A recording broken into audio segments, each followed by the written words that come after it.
முன்பு பெண்கள் வீட்டை விட்டு வெளியே வருவதே கஷ்டமாக இருந்த காலத்தில் பாரதியார் பெண்களுக்காக புரட்சி செய்தார்.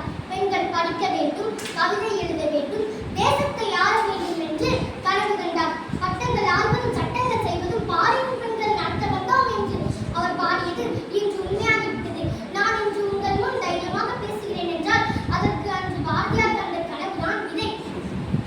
பெண்களின் வீரமும் விவேகமும் இந்திய அரசியலில் பெண்களின் பங்கு என்பது வெறும் வாக்குரிமையாக நின்றுவிடவில்லை. அது அடிமைத்தனத்திற்கு எதிராக நாட்டை ஆளும் அதிகாரம் வரை நீண்ட நெடிய பயணம். பெண்கள் என்பவர் மென்மையானவர் மட்டுமல்ல, தேவைப்பட்டால் ஆயுதமேந்தி போராடும் திண்மை மிக்கவர். இந்திய அரசியலின்